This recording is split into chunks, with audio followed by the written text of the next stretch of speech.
Hapa tunakusudia kwa wakati mmoja. Hauna ruhusa ya kuishi zaidi ya wake wanne kwa wakati mmoja. Sasa kuna mtu anaweza kufikia ndoa ya 6, ndoa ya 8. Sawa, anaoa anaacha. Anafikia ndoa ya ngapi? Ifiko ndoa ya 13. Maana anaoa kaacha, anaoa anaacha, anaoa anaacha. Anaweza kufikia hata ndoa ya ngapi? Na huyu mwanaume anakuwa ni kaunja. Haifai kabisa ukishamjua mwenye tabia kama hii. Anakuja kupiga hodi kwa hapo usimpokee.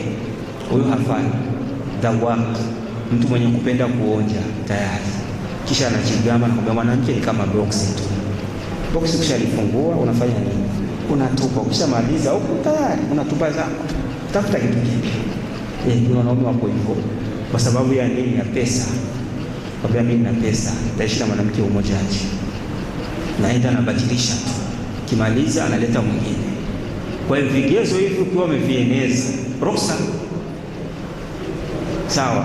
Kigezo cha kwanza alizungumza Sheikhul Islam akasema uwe na nguvu, afya yako iwe salama. Sababu bwana mke zaidi ya umoja, takiwa mwili uwe strong bwana. Kuna mtu ni balaa bovu la mtu, mke mmoja tu angalikia na mtu wa jasho. Mambo sio mazuri huko ndani. Mke analalamika. Kisha anataka kwenda kujiongezea uzito juu ya uzito. Afya iwe vizuri. Hiyo ni namba moja. Afya kwanza. Na wewe na nguvu. Alhamdulillah. Akimpa huyu alhamdulillah, akimpa huyu safi kabisa. Ndio inatakiwa namba moja hii. Namba mbili, awe na uwezo wa kuwamiliki, awe na uwezo wa kuwahudumia. Maana yake awe na nini? Awe na pesa. Awe na pesa. Sio mpaka eti awe na manyumba. Anaweza kuwa hata anapanga lakini ana pesa zake. Huyu anamweka, anamkodea nyumba na huyu anamkodeshea nyumba, inakubalika. Lakini awe na pesa kulipa nyumba. Sio inafika mwisho wa mwezi wanadai. Awe na ule uwezo wa kuwahudumia. Mwanamke mmoja aliniambia kama anakuwa iko na pesa zake, hata watatu atao. Lakini kama anataka kuoa na hana pesa, waambie wasifanye nini? Wasioe, kwa sababu hawiwezi. Awe ni majukumu yanaomba nini? Yanaomba uwezo. Kwa jambo la pili, kigezo cha pili nini? Uwezo. Kigezo cha tatu, ndugu yangu, uadilifu. Uadilifu. Na uadilifu umegawanyika aina mbili katika kuwagawia zamu, kuwagawia sawasawa. Kama huu ni siku mbili na usiku mbili, kunaga zamu za mchana. Haya ni mambo ambayo yamezuka tu miaka ya nyuma. Enzi hizo hayakuwaka, na maswahaba wengi walikuwa na mke zaidi ya umoja. Kwa hiyo hakuna ubaya mtu kuoa mke zaidi ya umoja. Kama uwezo huko wa kuwahudumia, alhamdulillah, naoa umoja wawili, ruhusa. Sawa. Kwani sunna ni hiyo tu ya kuoa? Hakuna sunna zingine? Mbona mwambie sunna zingine za kupunguza suruali? Mbona mwambie sunna zingine za kufuga ndefu? Na kama mwambie tu sunna tu ni kufanya nini? Ni kuoa tu, ni kuoa. Wanawake kumbuseni hivyo, msije mkakufuru. Kuoa ni sheria ya Allah na ni ruhusa ya mwanaume. Allah kamwekea mwanaume wote mwenye anataka kuoa afanye nini? Aoe. Kama halina mruhusu kuoa, aoe. Hakuna kizuizi baina yake. Akiweza wawili, watatu, mpaka 1. Lakini awe muadilifu. Uadilifu tumeona namba moja, kuwagawia nini? Zamu. Hakunaga zamu za mchana, zamu usiku. Lakini kama yeye ataridhia zamu zake kuzimpa mke mwenzake, au akaridhia zamu yake ya usiku ya mchana, ameridhia. Lakini haitahesabiwa kama zamu ya mchana ni zamu inahesabiwaga usiku. Sawa. Lakini hapo atakuwa ameridhia, amejinyima haki yake. Na ndio maana wakasema siku itafikia mke akadai haki yake ya zamu, lazima mwanaume afanye nini? Ampe zamu yake. Anaweza kuwa amekubali mwanzo, umemlaghai, baada ya miezi 6 anabadilika, maana sitaki mimi kuwa unalala tu hapa mchana, nataka na mimi zamu, nipe zamu kama kawaida. Sawa. Kwa hiyo inakuwa hali kama hiyo. Na mtu akiwa na wake wawili sasa, umoja na uwezo mkubwa, mwingine hana uwezo. Kuna wanaume ni wa Mario, huyu uadilifu hata uwezo, kwa sababu huyu mwanamke anamzidi kipato na yeye ndio yuko na nguvu, na mali yote ambayo anayoisimamia ni nani? Ya mke wake. Sawa, labda gari anayotembelea ni ya mke, nyumba anayoishi ni ya mke, kisha kaenda kuwa mke mwingine. Hapa itakuwa mtihani kwake.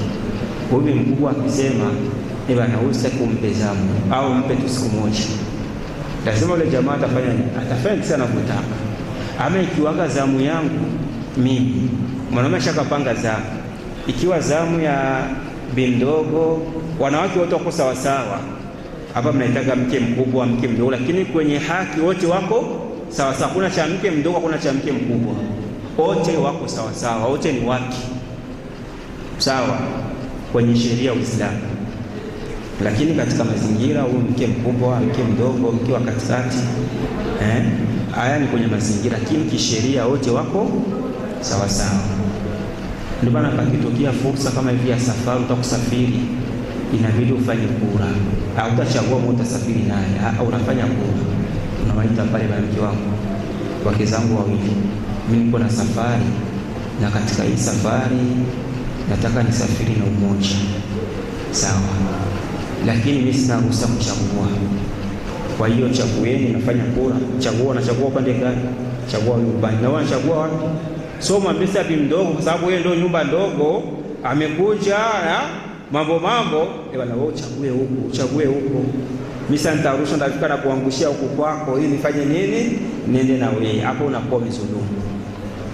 Sawa, hata mtu mwingine bwana, kwa atakufanya hapa kura, inshallah mkono ambao usimamie kura, kwa sababu ikionekana ndio naifanyisha, itaonekana mimi nimependelea. Ikiangukia kwa mke wowote, wewe una lawama. Sawa, na una ruhusa kuchagua wakati gani ile safari ambayo una uhakika kama utarejea tena. Unaweza kuchukua huyu mke kaenda naye, sasa utarudi unachukua mke mwingine, hii inaruhusiwa.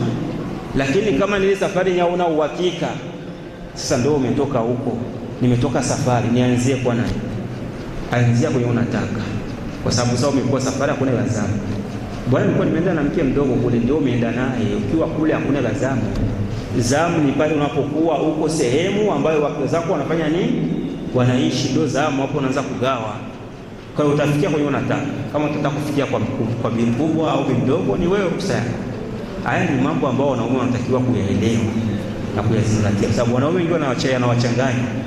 Alafu nukta ya pili katika uadilifu, na ndio namaliza darasa ili mtoe fursa ya maswali. Nukta ya pili katika uadilifu ni kujitahidi kuishi nao wote kwa wema. Yale ambayo unayofanya kwa bi mkubwa na yafanye kwa bi mdogo. Si sababu ya kuoa ndio sababu sasa ya kumtupilia mke wako, kutomjali mke wako, unahamisha moja kwa moja. Mapenzi hauwezi kuwapenda sawa sawa, lakini usiegamii upande umoja. Kuna mwanaume ikifikia zamu ya bi mdogo, akimaliza Aisha ndo shawai moja kwa moja, anapitoa mikate, anapitoa mazawadi, anapeleka kule. Ikiwa zamu ya bi mkubwa, anakaa mligala mpaka saa 5 za usiku, anakujaga nyumbani utosha fanya nini? Kwa mishalala, anarudia. Mwisho ndio inakuwa mtihani. Na wanaume wajitahidi kuwa wema, kwa sababu kiishi nao wote wema. Kama unaingia kwa kuna mchekea na bizi na kule sawa, unaingia unacheka. Unaingia kwa kunaleta mazawadi na kule ukifikia unaleta mazawadi.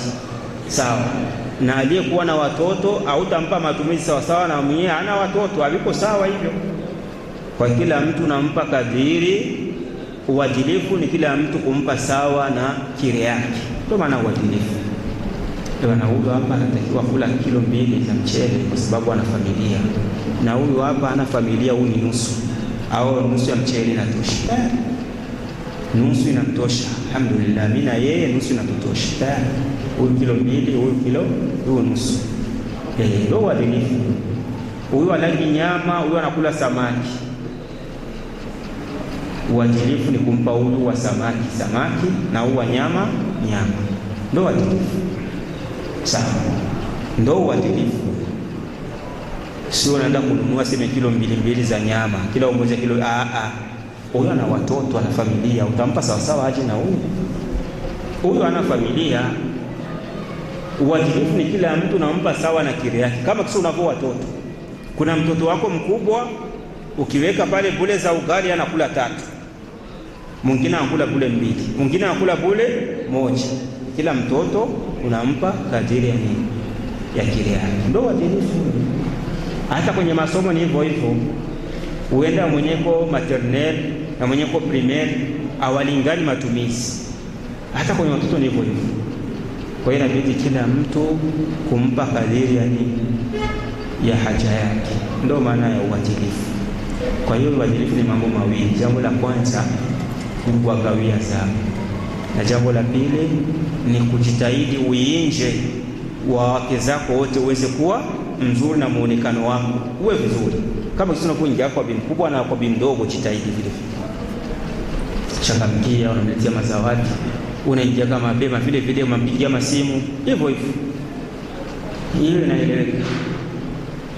Lakini unaruhusa kama unatumikia mjini na mke wako mdogo yuko mjini, unaruhusa kwenda kula kwake, sio mpaka ruhusa kumbe mke wako ruhusa bwana, mimi nataka niombe ruhusa kuja kula huko. Ruhusa ni usiku tu, lakini mchana ni kwako, muda wote kuingia unaingia.